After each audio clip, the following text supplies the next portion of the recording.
Nuestra columna, por supuesto, con Rafael. ¿Cómo está? Marcel, ¿cómo está usted, señor? Muy bien, ¿y usted? Oye, quedamos la semana pasada con el tema de la AFP, con una sintonía impresionante. Agradecemos a la gente la sintonía que nos entrega todos los días. Y la verdad es que son temas de mucho interés. Y ustedes quedaron con un par de tareas. ¿Cómo ha estado? ¿Pasa agosto o no pasa agosto la AFP, Rafael? A ver, pasan porque no muere el sistema, pero te quiero dar un dato nomás, para que la gente entienda. A ver, agosto va a ser un mes muy malo desde el punto de vista de rentabilidad, ¿cierto? Al día 15, la rentabilidad acumulada en el fondo A, que es el fondo más riesgoso, ¿cierto? 80% en acciones, es menos 7%. Lo que yo esperaría, ¿cierto?, que razonablemente, viendo cómo han caído los mercados el día de hoy, es que en promedio, más o menos, la pérdida de la AFP solamente en agosto sea del 5%, y estamos hablando de caída en todos los fondos, no solamente los fondos más riesgosos. O sea, va a caer el sistema completo, y ojo, que venimos de un mes que ya cayeron 4 de los 5 fondos. Por lo tanto, lo que está pasando con el sistema AFP, a ver, no está descolgado obviamente lo que está pasando a nivel internacional, pero va a golpear con fuerza el ahorro de los chilenos y va a tomar un tiempo importante la recuperación. Marcel, ¿qué implica que caiga un 7% en estos primeros 15 días las platas del fondo de pensiones? Bueno, lo que uno espera cuando cae a ese nivel o un porcentaje tan grande es que, en concreto, el ahorro previsional de aquellos trabajadores que tienen sus platas o sus fondos en ese tipo, con esas características, disminuye de manera importante. Ahora, lo que a mí me preocupa de eso es que esto es como una escalera, ¿no? Porque uno dice, bueno, yo tengo que llegar arriba, digamos, ¿no? Y esto es como uno va subiendo peldaño tras peldaño, ¿no? Y cuando te caen los fondos es como que te bajaran 7 peldaños. Después hay que recuperarlo, ¿no? Entonces esta pérdida, tú la absorbes, pero la absorbes para siempre. Una vez que la recuperas, no la puedes recuperar, puedes volver al mismo peldaño, pero aquí hay un problema que es grave, digamos. Tú tienes un periodo de tiempo para subir la escalera, ¿no? ¿Me entiendes? O sea, no tienes toda la vida. Entonces cuando tú vas bajando y después tienes que recuperar, bajas, recuperas, de repente te puede pillar tu jubilación, ¿eh?, tu tiempo de retiro, cuando esté 7 peldaños más abajo, ¿eh? Y eso significa una merma importante para tu jubilación, para tu fondo de retiro, ¿me entiendes? Entonces, el problema es que en estas circunstancias, o sea, lo que uno tiene que, por lo menos desde mi punto de vista, lo que uno tiene que evaluar es hasta qué punto este sistema nosotros tenemos que seguir manteniendo. Pero está bien regulado, antes de pasar al segundo paso del modelo, del sistema AFP. ¿El sistema como está ahora está bien o no está bien regulado? Denme solo un segundo, vamos a hacer un corte, volvemos acá, consígame los buenos.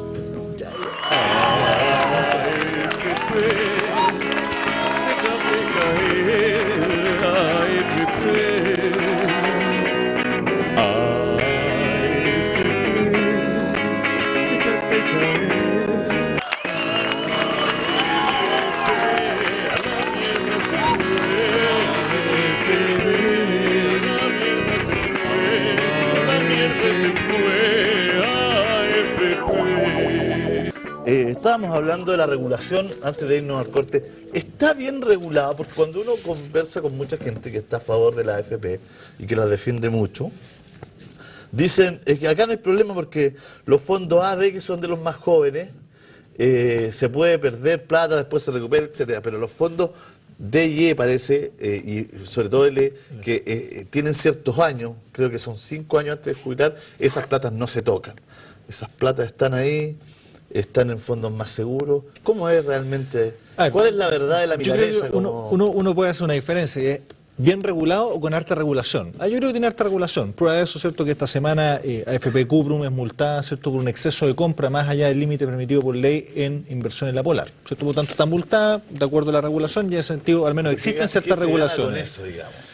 Mira, ¿Por qué Cuprum no respeta la regulación? Esa es la pregunta que le hago. Porque el costo de no respetar la regulación es bajo. Y te pasa en la AFP, te pasa en los que contaminan y te pasan en, no sé, en montones de sectores. Entonces, yo creo que hay harta regulación, pero no sé si está bien regulado. Pero es que es distinto, porque ¿qué pasa con el señor que contamina en una empresa? La empresa es de él, son sus monos, digamos, tira su mito, viene acá, le saca una multa pequeña, etcétera, en perjuicio de la salud de las personas. Pero ¿qué pasa con la AFP? ¿Qué pasa con el señor Cuprum en este caso? Lo mismo. El señor Kuprun es aún más grave porque el señor Kuprun más encima no respeta la ley cuando tiene a disposición y está trabajando con la plata de todos los trabajadores de Chile. ¿No? Bueno, pero es similar porque en el fondo esta persona lo que hizo al contaminar, ¿cierto? Siguiendo con tu ejemplo, es que te mató tus pulmones y mató los pulmones de toda la gente que está alrededor. Y tú le cobras una multa que él la pagará feliz o triste, digamos, pero más allá de eso ya te liquidó la salud. Y es lo que estamos viendo, ¿cierto? Con casos como lo que pasa aquí en el litoral central, ¿cierto? Con algunas plantas productivas. Ahora, No, pues pero, yo te digo, pero eso te digo, pero eso es que que, mira, siendo daños similares de privado a todo, hay uno que ejerce un mal posterior, digamos, ¿no es cierto? Él contaminó y hizo daño a la población. Acá hay gente que está trabajando con la plata en sí misma, digamos. O sea, uno no se explica cómo alguien puede Sí, te transgredir entiendo la ley perfecto. de esa forma, digamos. lo que pasa es que ahí está el tema de, cuando tú dices, está bien regulado para cómo se construye el sistema. Ahora, ¿es la regulación que el sistema requiere para que las AFP estén rentando en promedio 12 o quizás 15% al año? Yo creo que no. Yo creo que el sistema tiene que ser perfeccionado. Yo no, como lo dije el programa pasado, yo no demonizo el sistema. Yo creo que el sistema no es tan malo. ¿Es perfeccionable? Absolutamente. ¿Requiere elementos solidarios? Absolutamente. Yo creo que Marcel tiene un punto también. pero mira, es exactamente lo mismo que con la contaminación, porque también significa esto un costo para las personas. Tú estás trabajando con el interés público, con lo que tiene que ver con terceras personas. El caso de la AFP, ¿no es cierto? Tú administras los fondos de pensión, los recursos para la jubilación que tienen los trabajadores. En el otro caso, tú administras un medio ambiente, que es un espacio donde tú vives, te desempeñas como persona. Al tú contaminarlo, le destruyes, como decía Rafael, los pulmones. No solo los pulmones, también puedes generarle un cáncer, etcétera. No, Y eso es plata, es recurso, pérdida económica para la persona. En consecuencia, es prácticamente lo mismo.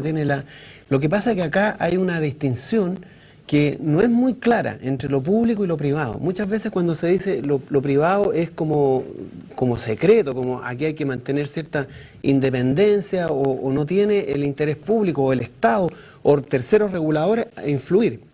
Pero resulta que muchas veces lo privado está en directa relación con lo público, está administrando lo público. Y como está administrando lo público, como está comprometido aquí el interés general, el interés de las personas, debería tener una regulación por parte de esas personas. Ese era el ejemplo que te ponía yo y que en el fondo, sabiendo que pueden tener similitudes, pero parten desde lugares distintos, que es lo que yo no entiendo. O sea, el tipo que tiene una empresa privada y contamina, es una empresa que es de él, digamos todo. Él llegó a hacer daño a la sociedad, etcétera, y tiene una multa baja y todo. Por eso puse ese ejemplo. Pero acá el señor Kuprun está administrando recursos de todos los chilenos. ¿Por qué él se atreve a transgredir la ley? Eso es lo que no entiendo. ¿Por qué hay tanta impunidad? ¿Por qué alguien actúa?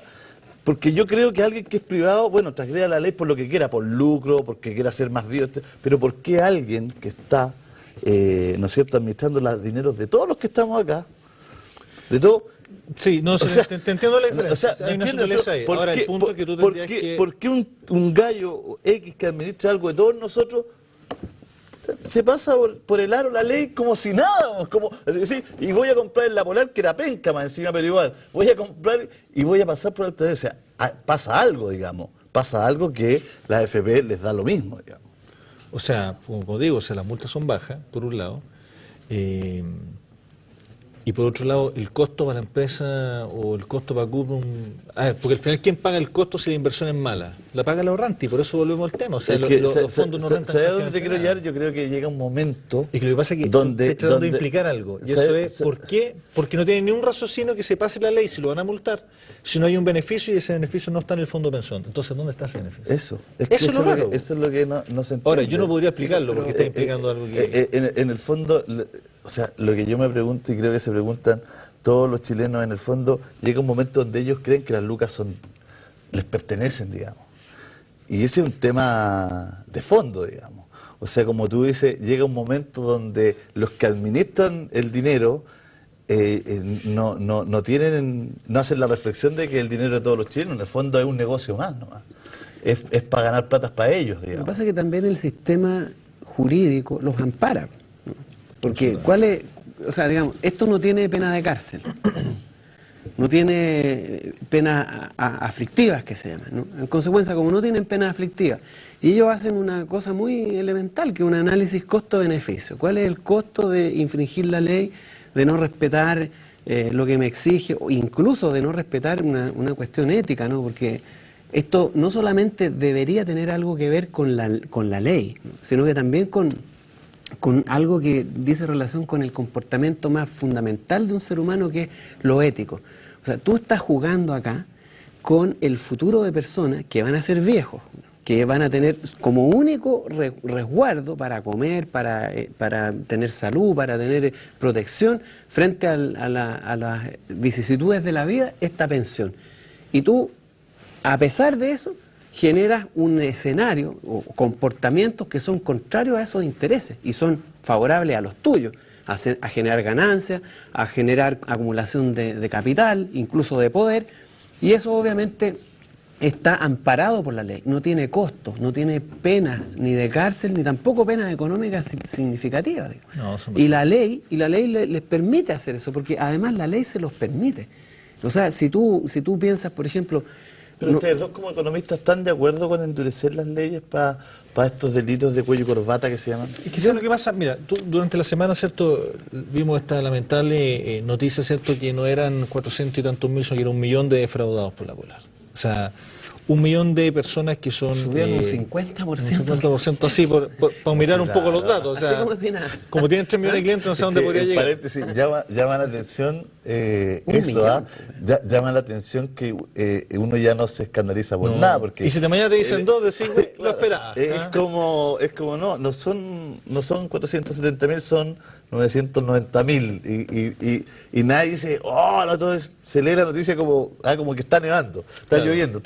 Sí, si estuviera nevando. Ya la impresión no... Un fraude, ¿cierto? Donde tú tienes, de distintos casos, esto se tiene que probar obviamente en tribunales, donde hay gente que perdió mucho, gente que sobrepagó, gente que fue embargada, gente que le remataron la casa, ¿cierto? En los casos más extremos, y resulta que eso no tiene, a menos que tú logres mostrar una asociación ilícita, ¿ya?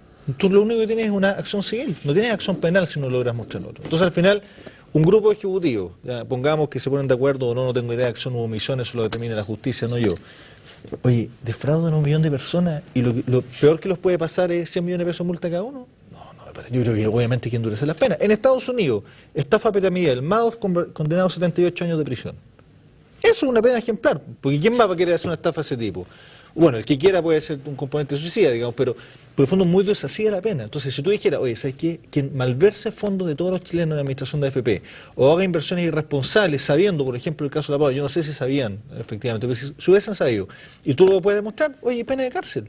Porque la pena de cárcel es bien distinto que tener que pagar plata. Porque si esa pena en plata es un porcentaje pequeño de tu patrimonio, oye, pagáis y te vais de vacaciones. Hay ejecutivos de la Polar que hicieron la pasada, vendieron 6 meses antes, 7 meses antes.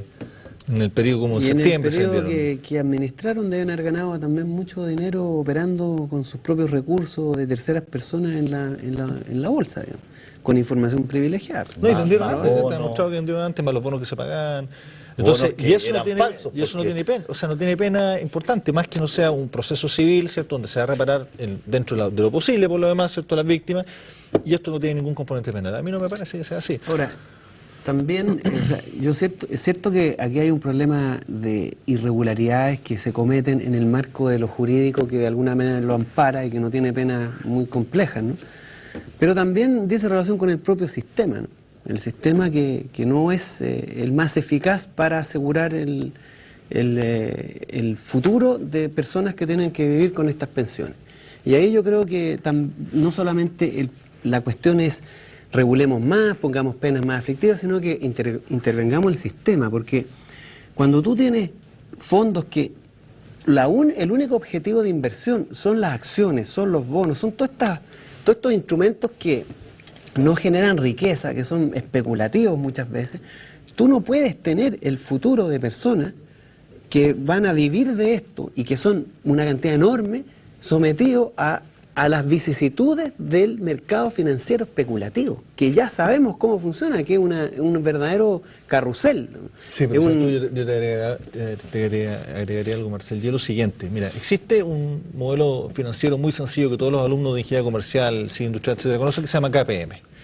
Y eso muestra la relación entre riesgo y retorno. Es decir, por decirte algo, el fondo A, que es el más riesgoso, debería rentar un 18% al año, y el fondo E, que es menos riesgoso, debería rentar un 5% al año. Entonces, ¿por qué renta más el C que el A, que es más riesgoso? Aquí está rota la ecuación. O sea, aquí hay un tema que es de fondo de cómo se invierten las plata, y por lo tanto tienes que poner ahí ciertos aspectos de regulación, no solamente de regulación, de modificación del sistema, porque algo está pasando, porque matemáticamente eso es inexplicable. De verdad te lo digo, ¿eh? O sea, no puede ser que los fondos renten como están rentando. No solamente porque rentan poco, lo que ya es una vergüenza, sino que rentan más fondos menos riesgosos. ¿Te das cuenta? O sea, esta cuestión no tiene ni pies ni cabeza. Yo no sé realmente cómo ven los departamentos de estudio. Traté de hacer la tarea y de tener acceso a instrumentos donde se están invirtiendo. Son en general de alta diversificación.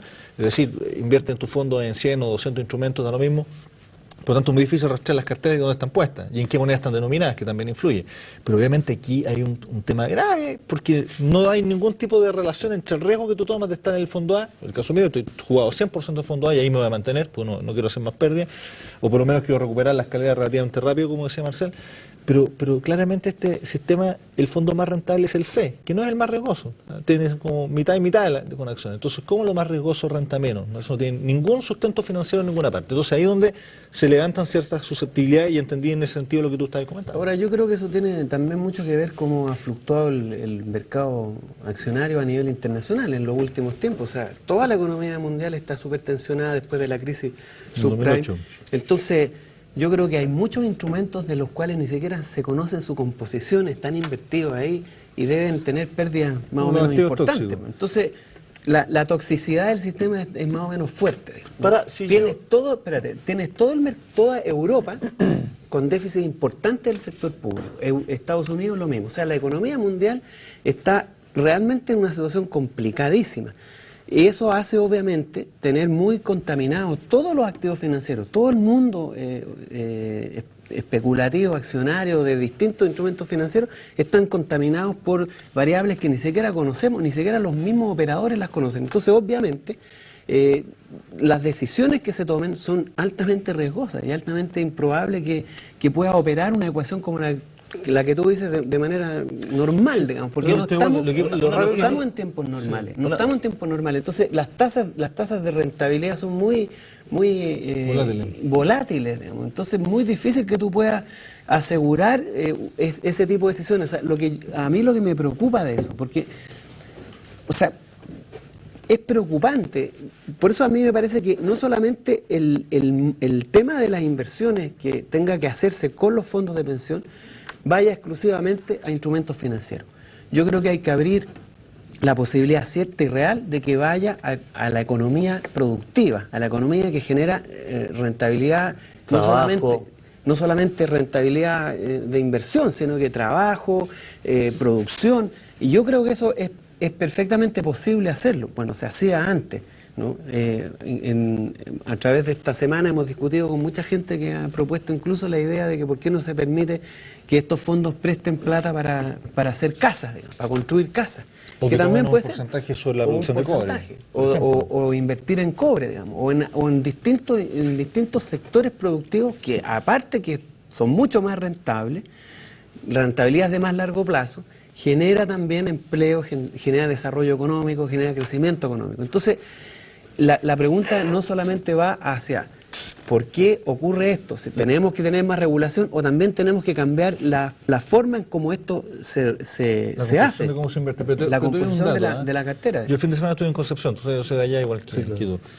Y me junté a conversar con un grupo de analistas, inversionistas chiquitos, puros compañeros míos de universidad y todo. Y fíjate que lo raro es que a nosotros la ecuación sí nos resulta. Ya hemos pasado los últimos 7 años invirtiendo, cada uno con su fondo, son cuestiones muy chiquititas, ¿cierto?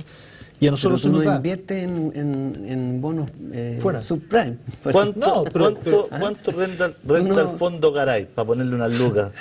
En los últimos 7 años y medio, 18,76% al año, para ser bien transparente. Y la gente que invierte ahí, que somos poquitos, entre Entonces amigos, deberíamos poner conocidos. una AFP. Una AFP Garay. O sea, el punto es, oye, y abajo riesgo porque he pasado 2 crisis, y las 2 crisis no he perdido plata. Y este mes, miren, es que esa es la cuestión que yo no entiendo. Porque yo no tengo un departamento de estudio, somos 2 amigos, digamos, que hacemos inversiones por un grupo de personas, ¿cierto? Que somos casi todos amigos, compañeros de universidad, familiares, ok. Entonces mi pregunta es, ¿por qué los primeros 15 días de agosto el fondo E, que es más o menos la composición que yo invierto, a pesar que yo tengo un pie en el mundo real, que eso es distinto, cae 7% y nosotros estamos rentando un 1%? O sea, que ellos son más tontos que nosotros, que ellos tienen menos gente analizando, todo lo contrario. Entonces la ecuación está rota, a mí no me calza por ninguna parte. Y obviamente se me levanta cierta susceptibilidad. Y aparte de la ecuación rota, yo sí, y como Julio César Rodríguez, nuestros camarógrafos, todos, si están perdiendo 7%, pueden llamar a la AFP y decir, oiga, yo quiero saber dónde están mis lucas. ¿Hay respuesta a eso? No. No, Porque lo que te van a decir es, su lucas está, ¿en qué fondo? Ok, está el 80% en renta variable y el 20% en renta fija. Gracias por llamar. Algo más que podamos, esta conversación será grabada para efectos del servicio. No tiene ninguna influencia como trabajador en las decisiones que tome la AFP. Oye, y tampoco la información, no sabe, están en la bolsa italiana, están en Estados Unidos, compramos además, bonos de algo. Porque además el operador con papel que tú italiano, hablas, la persona con que tú hablas, el qué sé yo, del call center, el señor del call center, que una empresa externa más encima. O el ejecutivo, digamos. El ejecutivo que te atiende tampoco sabe. No. Tiene ideas básicas, generales que tiene que responder. Claro. Y se aprenden preguntas y una vez respuestas. llamé, me dijo, yo estoy en el fondo de, compadre, me dijo el del call center. La única información que le puedo dar, no, una broma. En cambio, si yo estoy en el fondo de, el de la FP, una brutalidad. Oye, hoy día marcha la educación, vamos a hablar, queremos números sobre la mesa, pero tú me decías que cuando cerramos el programa pasado, que si tuvieras que elegir entre poner tu plata en tu fondo y una AFP, tú elegirías manejar tu dinero, ¿no? 100%. ¿Arriesgo? ¿Tú también? Sí, yo No, él prefiere invertirlo conmigo. Inversiones reales. Yo digo, la composición del fondo recomiendo la inversión real, o sea por propiedades, ejemplo, sobre todo. ¿Cuándo va a ser la gran masa de personas que empieza a sacar sus pensiones del sistema AFP? ¿Cuándo va a empezar? Lleva 30 años el sistema, pero no debe ser muy... Pero hoy día... 5 años más va a estar en unos 5 años más, un ¿no? volumen fuerte, sí. 5 de años más. En 10 años más esta cosa... En 10 años más, el 50% de los que tendrían que jubilarse se dan cuenta que no van a poder. Van a haber suicidios colectivos en 10 años más. En 10 años más va a ser cuando... Sí, porque ya ahí tú tienes 40 años y 40 años de existencia, o sea, los que partieron con el... Con 20 y tantos, sí, son 64, ya están por jubilar. están por eso, en 10 años más, ¿no? Vamos a tener... Ahí vamos a saber la verdad. O sea, la verdad la sabemos hoy día, digamos. Lo que no sabemos es el proceso social que se va a activar después. Ahí esa verdad se va a encarnar. Claro, se va a encarnar. Es que es distinto cuando miras tu cartola y decís estoy acá, que cuando te llega el... Sí, y te queda así una cuestión dramática. Porque, por ejemplo, hay mucha gente que me llama a la radio y me dice, Julio, si yo jubilara hoy día, sacaría 150, 170 mil pesos, y si hubiese estado en el fondo antiguo estaría en 300 y tanto. Exactamente.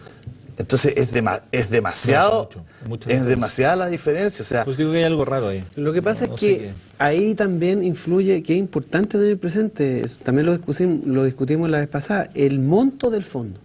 Porque antes tú tenías que aportaba el Estado, aportaba el trabajador y aportaba el empleador. Era por lo menos el aporte al fondo de pensiones 4 veces más de lo que tenías ahora. 4 veces más. En consecuencia, eso tiene que, porque tú lo puedes administrar de manera muy eficiente, de manera muy inteligente, cosa que no lo hacen. Claro. Además no lo hacen. Entonces el fondo es chico. Tú tendrías que tener mucho más ahorrado.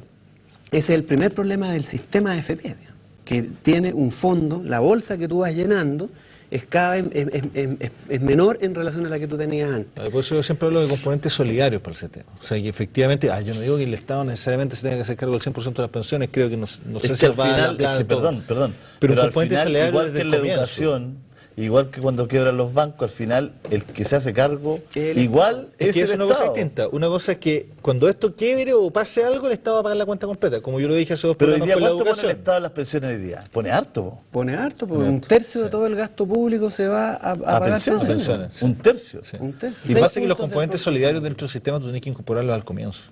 O sea, cosa que, a ver, por Claro, decirte algo, lógico, sí, que no sea por quiebra, cuando modifiquemos, espero yo, el sistema FP y esta FP se renta en 10% para arriba, digamos, que ya te permite construir un buen fondo, y tú pones el aporte estatal al comienzo, eso al final del tiempo te da una buena pensión. Pero si tú lo haces, una cuestión que renta mal durante todo el periodo y al final te van a poner un suplementario, no te dan ni para 100 pesos más de pensión, o sea, nada. Ahora, a un costo alto para el Estado. Tú a este sistema le tienes que descontar las utilidades. Porque además, por eso te digo que estructuralmente el sistema tiene problemas serios. El monto es pequeño. Más encima de ese monto, de lo que tú aportas al sistema, te lleva un 30% como utilidad. Te queda menos todavía. Y con eso, mal administrado a tasas que no superan el 3% de rentabilidad, 95.000 pesos el promedio de pensiones. Y va a ser más o menos para siempre así. No va a tener mejor situación que esa. Modifique el sistema. Entonces, ¿qué es lo que hay que hacer? Al sistema, ustedes visualizan donde estamos parados hoy día una intervención al mediano plazo del sistema por una obligación, digamos. O sea, si la no esperamos, ojalá. Si no lo hacen, va a ser un desastre. Es como el tema de la educación. Si esto no lo hacen, multiplica lo de la Polar como unas 500 veces. Digamos. Eso es lo que va a ocurrir. Va a llegar un momento en que los chilenos medios no van a salir con jubilaciones de 100.000 pesos, digamos. O sea, si es que llegan, porque hay un porcentaje importante que no va a tener jubilación, va a tener que optar al mínimo con suplementación del Estado. Digamos. Es que ¿sabes lo que pasa? Es que ahí interviene el Estado, va a ser el Estado igual, va a ser la fuerza. En el fondo el Estado igual tiene que intervenir y tiene que salir a rescatar para que haya una pensión mínima, ojo, mínima, solidaria, en circunstancias que los que administraron se llevaron las lucas, se llevaron las ganancias, se llevaron bonos, se llevaron todo. Y gastaron en publicidad, en infraestructura, en sueldos millonarios. Entonces uno dice, que alguien me explique la lógica de eso. ¿Sabes lo que pasa? Mira, aquí hay un tema que hay que entender con la cuestión de las pensiones, que yo siempre lo digo porque como que no es fácil de entender, ¿no? Que el sistema solidario tenía problemas, sí tenía problemas. Que el sistema de pensiones también los tiene. Y todos lo van a tener más o menos. Porque hay una cuestión que es súper importante entender. La vejez no es rentable. Entonces tenemos dos alternativas. O los metemos a todos los viejos en una cámara de gas y los extinguimos, los eliminamos, porque son un problema, o nos hacemos cargo, ¿te fijas? Porque los viejos no producen, son un costo para la sociedad. Y ese costo hay que pagarlo, de alguna manera hay que pagarlo. O si no lo queremos pagar, nos deshacemos de él. Pero a mí me parece que la única alternativa que corresponde es hacerse cargo de lo que es ser viejo. Y acompañar a los viejos, ya produjeron, ya hicieron su aporte, acompañarlos y asumir esa vejez. Y eso tiene un costo. Ese costo tratemos de que sea el menos posible, pero hay un costo que hay que pagar. Entonces, como no son rentables, a una guagua, por ejemplo, tú la crías, ¿no es cierto?, la alimentas, la educas, sabes que a la sociedad eso le va a producir algo. Lo estás invirtiendo. Es una inversión, pero con los viejos no es una inversión, es un costo, solo un costo. Entonces lo que corresponde es hacerse cargo, pero hacerse cargo bien. En el sistema antiguo se le cargaba todo el peso a los que trabajaban, ¿no?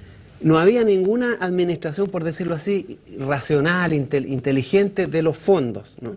Podrían haberse aplicado algunos criterios de administración, de cartera, de eficiencia, qué sé yo, para mejorar la situación. Y habría sido, yo diría, bastante mejor el sistema, ¿no? Porque el déficit que generaba el sistema público, el sistema de reparto solidario no superaba el 3,8% en el peor de los casos. Ahora estamos en el 6% del Producto Interno Bruto. Entonces, lo que hay que tener presente es eso. Y hay que introducirle al sistema al menos 3 elementos importantes. Primero, solidaridad, porque efectivamente, como te decía yo, hay que hacerse cargo de esto. No hay alternativa. Esa es la única alternativa que tenemos que hacer, es hacernos cargo. Segundo, administración más inteligente, ¿no es cierto?, con análisis financiero, con búsquedas de mejores rentabilidades, etcétera.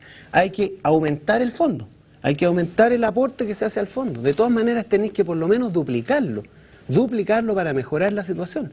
Y ahí hay que buscar la forma en que el empleador aporte también al fondo de pensiones. Y lo otro que tenéis que hacer, obviamente, es diversificar la cartera en el ámbito real. Esos son los cambios estructurales que tú tienes que hacer. Vamos a ir al corte, vamos a volver, tenemos mucho, vamos a hablar de la educación, vamos a seguir hablando de sus fondos, vas a bajar la gasolina. El titular es muy gracioso de El Mercurio, ¿no? Aquí está, ¿no? Ahí dice: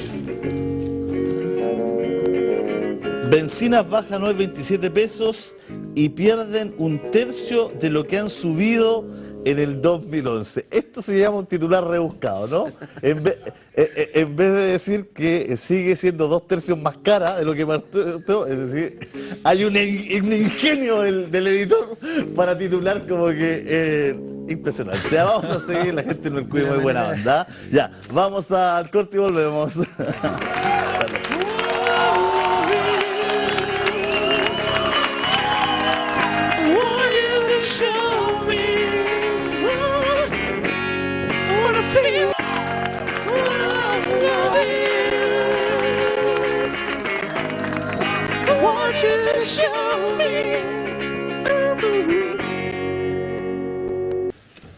Estábamos en lo de la AFP y bueno, y queda lo que ambos han dicho en el fondo: hay que hacerse cargo de los ciudadanos que ya hicieron su aporte, que han hecho su aporte a la sociedad, digamos, ¿no? El sistema en algún momento dijo: hazte cargo tú solo, ¿no? Oye, y muchas veces bueno, eso es lo que dicen, es significativo ese aporte, porque hay mucha gente que trabaja muy duro.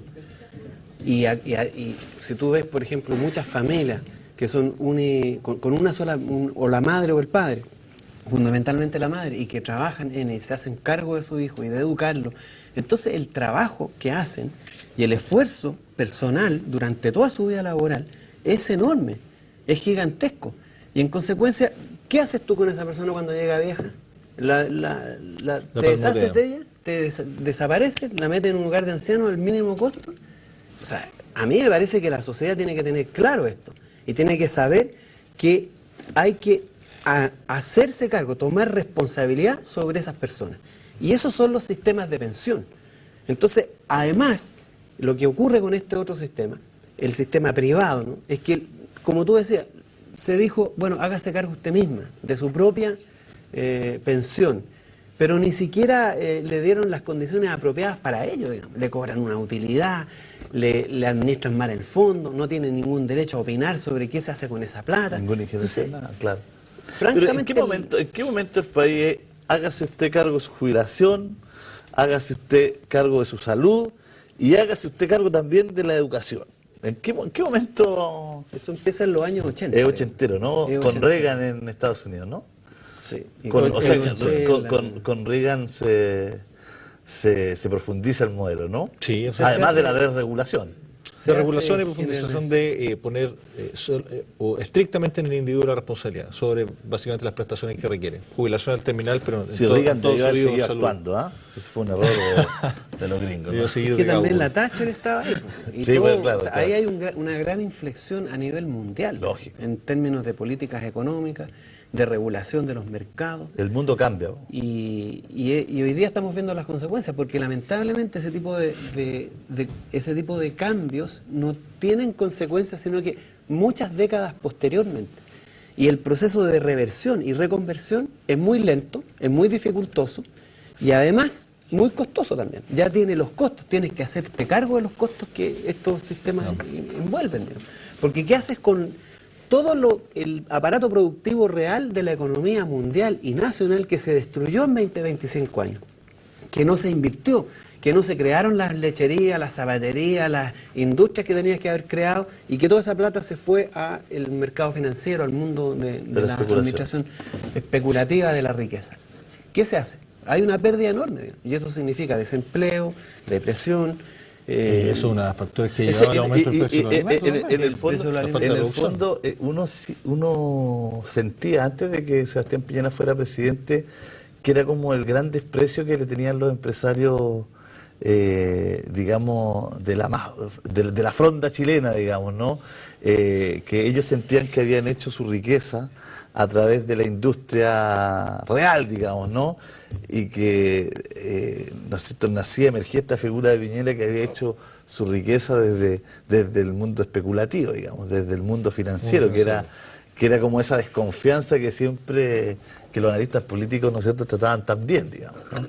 Que era como un poco decir los antiguos empresarios, bueno, nosotros hemos hecho empresas, hemos hecho pesquera, hemos hecho como sea, celulosa, lechería, zapatería, minería, etcétera, y usted qué ha hecho, digamos, ¿no? ¿Usted cómo ha hecho la fortuna, digamos? Era Eso como... habría que investigarlo, ¿eh? Habría que saber cómo se llega a tener tanta riqueza, porque no debe ser más productiva una persona que lo que normalmente es cualquier otra, digamos, ¿no? ¿Por qué algunos acumulan tanta fortuna, digamos, ¿no? No es precisamente por su productividad. Pero hay emprendimiento, digamos. Por lo menos hay intención. Algún talento hay. No, y hay intención de invertir en algo y no de especular, po. Tú te refieres a la gente que invierte en la economía real, digamos. Claro. Ah, no, sí, claro. Claro, ahí sí, levanta la digamos. planta claro. productiva, Eso sí, digamos. No, Que- pero que- yo me refiero a los especuladores, ¿no? Estos que te llegan a tener 40 Sí, claro, millones claro, no, por eso te digo yo que era al 4.000 principio millones de dólares. como la gran discusión, digamos, que había, ¿no? Esta desconfianza Recuerda que se hablaba incluso de manera despectiva de los empresarios rentistas nomás. De los Ya rentistas, tenían las lucas y las ponían a trabajar, las lucas. Y eso básicamente que era ganar interés o inversión financiera, pero no había nada físico, nada de economía real detrás. Hoy día una nueva marcha. Ayer el gobierno pone en la mesa una tercera propuesta, digamos. Es como la cuarta, parece. Dice que es la tercera, ¿no? Yo creo que la primera, la misma es un remake de la primera. La primera enchulada. Pero hay datos que sería bueno que pusiéramos en la mesa. Uno de los datos que al parecer a toda la gente con la que uno ha comentado le pareció importante es la baja de la tasa, digamos, la educación del 5-6 al 2. ¿Qué es lo que significa, qué es lo que implica, para quiénes? Mira, yo tengo unos datos ahí, hice un cálculo bastante general, pero aplicando la tasa de interés a un crédito típico, digamos, de 583 UF, 12 millones y medio más o menos, que es lo que cuesta una carrera universitaria. Claro, a la tasa del 6%, en 15 años te daba 28 millones y medio. Eso es lo que terminaba pagando el estudiante. Ahora, con esta tasa del 2%, son 17 millones. Es una baja importante, considerable. Pero en el escenario, en el marco de lo que es la situación de pago de la familia, en el fondo es como decirte, mira, de 500 millones usted debe 200, no 500. Yeah. Igual sigue siendo una situación extraordinariamente comprometida desde el punto de vista del ingreso. Pero puedes dar el Sí, dato mira, de yo te diría- yo te diría la baja. un poquito, puedes dar el dato, ¿no? Porque no deja de ser, ¿ah? O sea, No deja de ser, pero ¿cuánto era el si tú pides un crédito con aval del Estado de 12 millones y medio para hacer tus 5 años de estudio, Perfecto. con el sistema de la tasa al 6%, en 15 años terminas pagando 28 millones y medio. ¿Ya? Con esta nueva tasa al 2% terminas pagando 17 millones. Es como 11 millones menos. ¿Ya? O sea, un tercio menos. Un tercio Poco menos. un tercio. Ahora, eso, claro, yo creo que es súper importante. Déjeme hacerle Pero- una pregunta pero- antes que sí. usted vaya al fondo. Aquí alguien se funó con 11 palitos, digamos. Alguien perdió. ganó Aquí menos. 11 milloncitos quedan en el aire. ¿Alguien los pone o alguien gana No, menos? alguien gana menos. Alguien gana Es menos, la pero- banca. pero sí. La banca. Pero no pierde, y gana menos.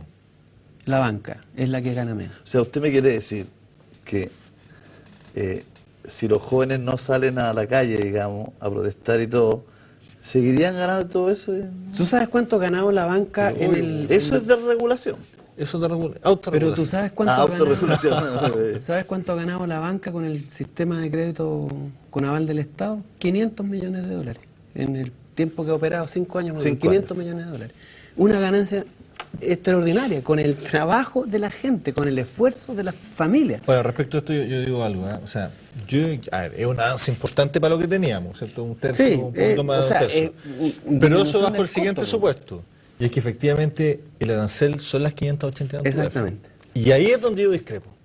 Ahí yo discrepo profundamente. O sea, si tú me dices que formar, por ejemplo, no tengo idea, un ingeniero comercial de cierto nivel, o sea, un profesional que se va a desempeñar después, o la profesión que sea, no quiero...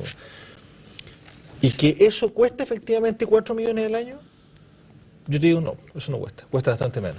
Entonces hay mucho gasto que está puesto ahí que no corresponde. Yo creo que hay que transparentar los aranceles. Porque tenemos de la educación más cara del mundo. Que, por ejemplo, hablemos de los ingenieros que nos ven más ingenieros que ningún otro economista de este programa. Es distinto estudiar ingeniería en una universidad que hace investigación, que hace ciencia, que aporta al país, que en una donde de plumón y borrador, digamos. Y con cueva borrador porque borran algunos con algodón. He visto también, con alcohol. Con la manga. Con alcohol de algodón. Con alcohol. Lo he visto. Algunos alumnos me escriben, en mi universidad no hay ni borrador.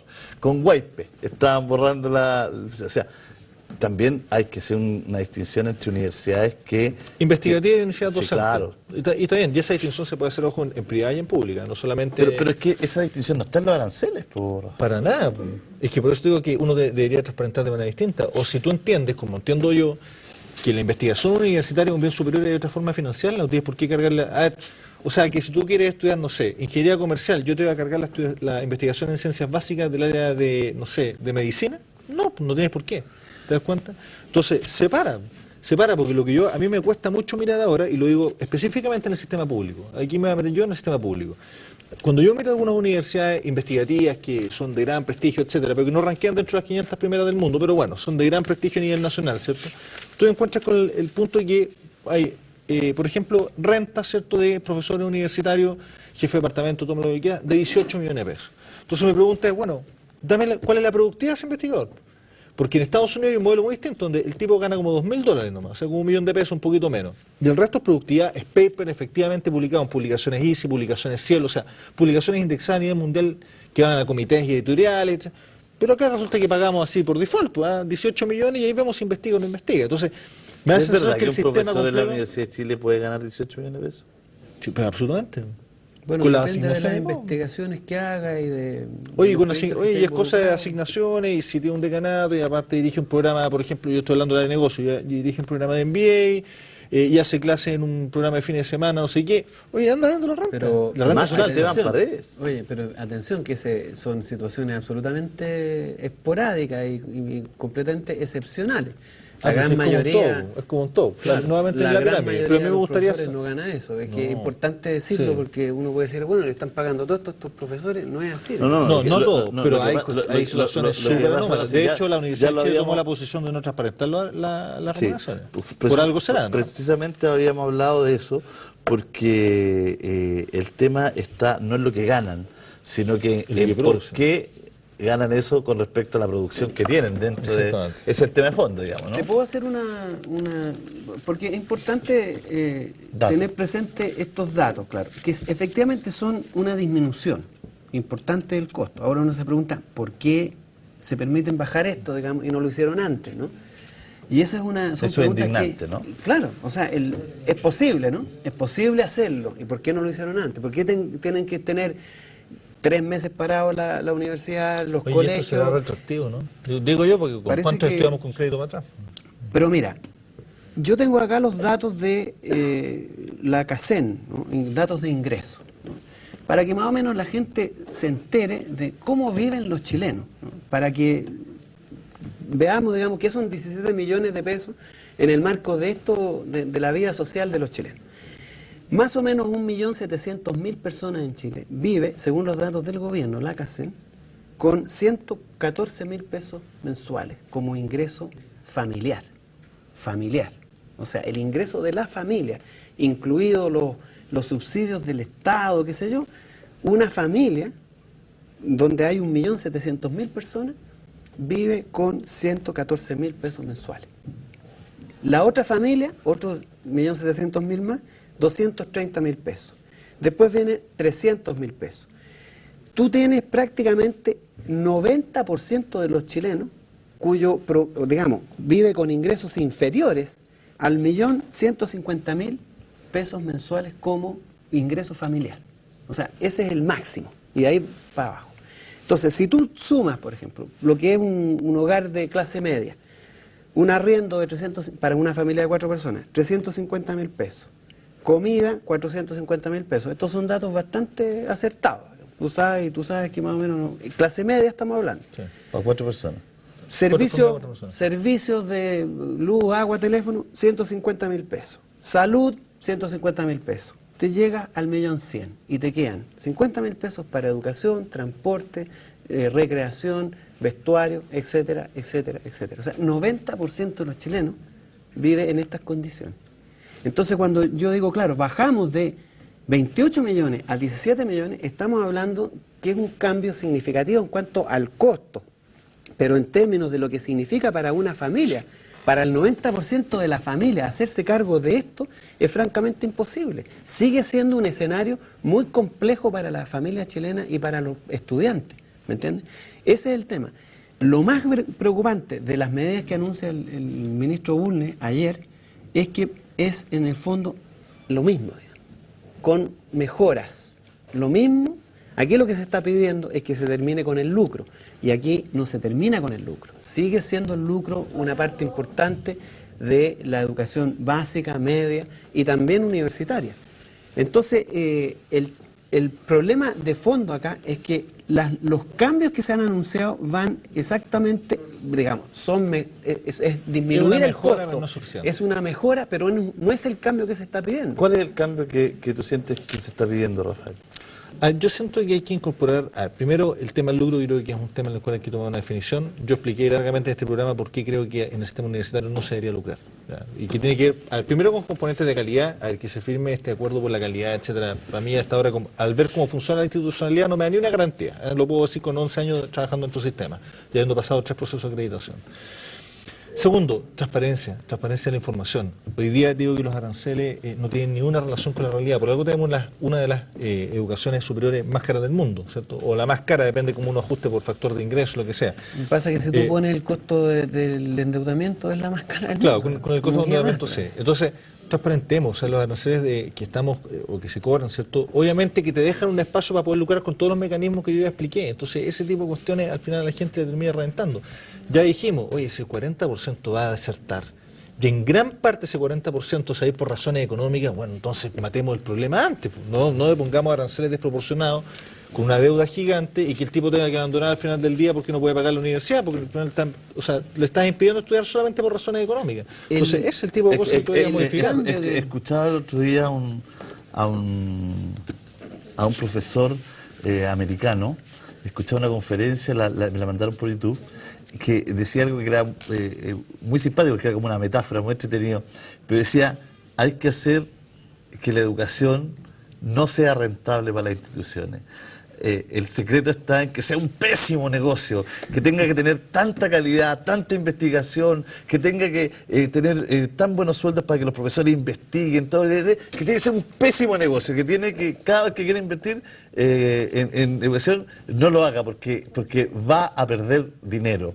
¿Para qué? Para que los países, los estados que tienen que ser responsables de educación, inviertan ellos en educación. Mira, ¿sabes cuál es lo que aquí hay que entender del problema de fondo? ¿No? Es que el sistema de financiamiento de la educación, y superior en este caso para hablar de él, es perverso, ¿no?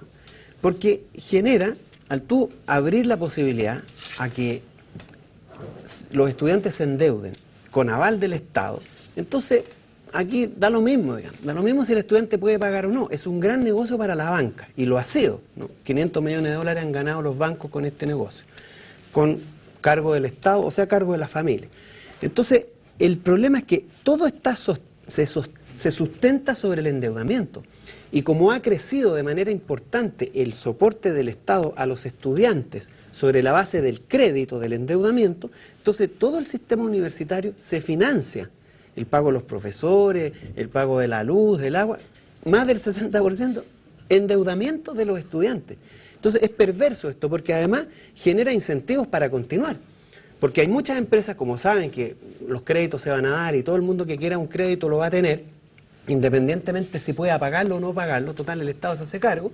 Entonces los bancos prestan la plata, y además los bancos aquí han hecho una cosa que es indecente, digamos, porque estos créditos no tienen riesgo, ¿tú sabes? O sea, prestarle plata a un estudiante, no, cero riesgo, absolutamente cero riesgo, pero te cobran una tasa del 6%, una tasa altísima, o sea, tasa de alto riesgo. Tasa de alto riesgo para créditos de cero riesgo, porque si no paga el estudiante, paga el Estado. Por lo tanto, no tenía ningún problema. Entonces, lo que... Para institución, ojo, porque tú sabes que esto va cambiando. O sea, todo el primer año, crédito canal del Estado, el Estado vale al 20%, la universidad al 80%. Y de hecho pasa a sus pasivos automáticamente.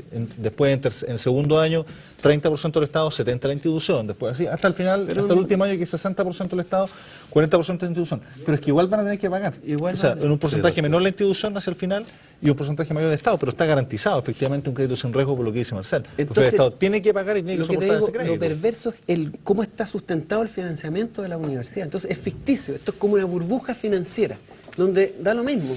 A lo mismo, van a entrar. Muchas gracias, tenemos que cerrar el programa. Un placer como siempre. Hasta el próximo jueves, estamos listos, pues señor. Muchas gracias.